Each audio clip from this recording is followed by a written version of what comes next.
วิธีថែរក្សាមេបាដង្កូវនាគជំរាបសួរបងប្អូនគ្រប់គ្នាដែលមានចំណាប់អារម្មណ៍ក្នុងការចិញ្ចឹមដង្កូវនាគថ្ងៃនេះខ្ញុំចង់ធ្វើវីដេអូខ្លីមួយរៀបរាប់អំពីវិធីទុកដាក់មេបាដង្កូវនាគដើម្បីឲ្យវា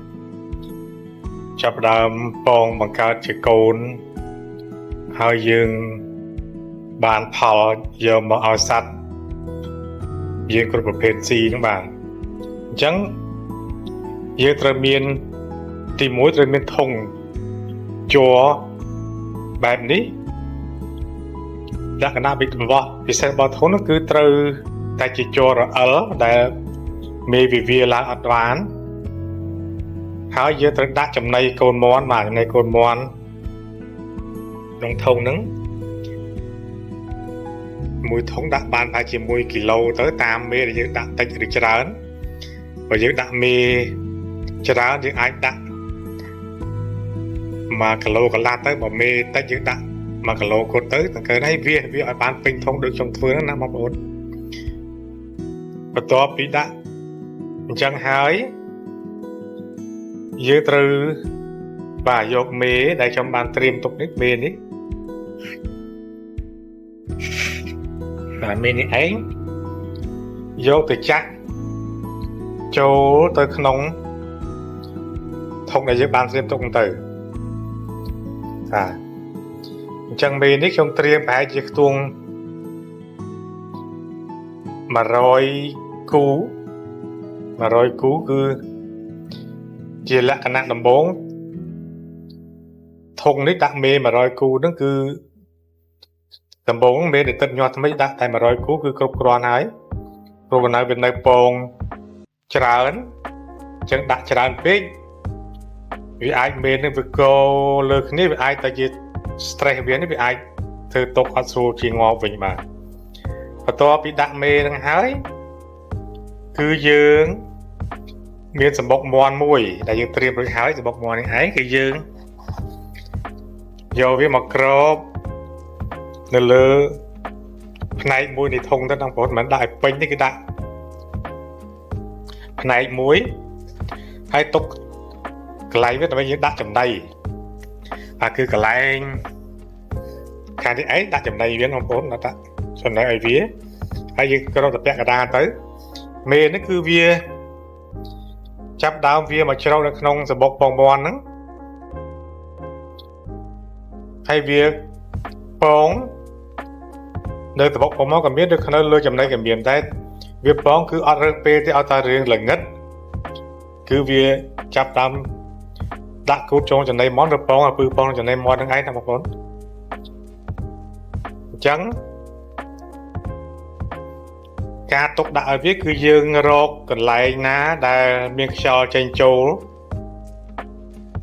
បានគ្រប់គ្រាន់មិនក្តៅពេកហើយក៏មិនត្រជាក់ពេកប៉ុន្តែដែលឡែកស្រុកយើងបាច់និយាយត្រជាក់ពេកទេវាអត់មានកន្លែងត្រជាក់ពេកទេក្នុងត្រជាក់ក៏វាមិនអាច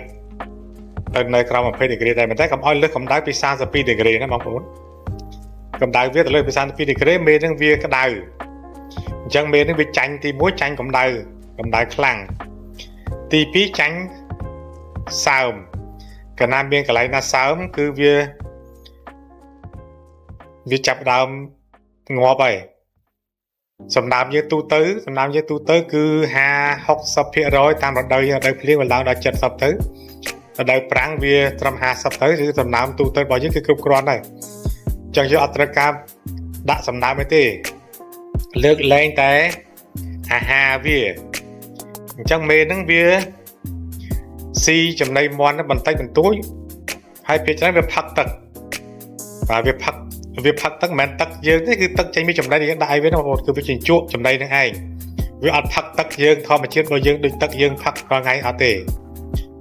គឺវាជញ្ជក់តែលើចំណីនឹងអាហារហ្នឹងវាហ្នឹងបាទ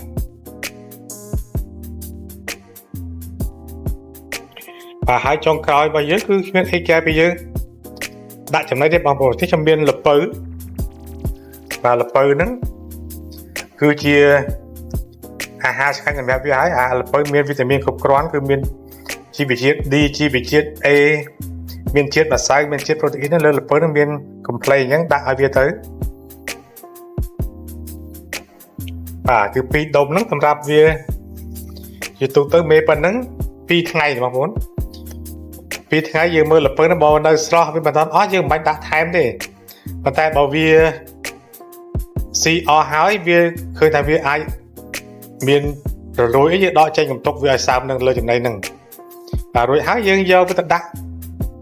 នៅកន្លែងសមរម្យមួយទៅបាទ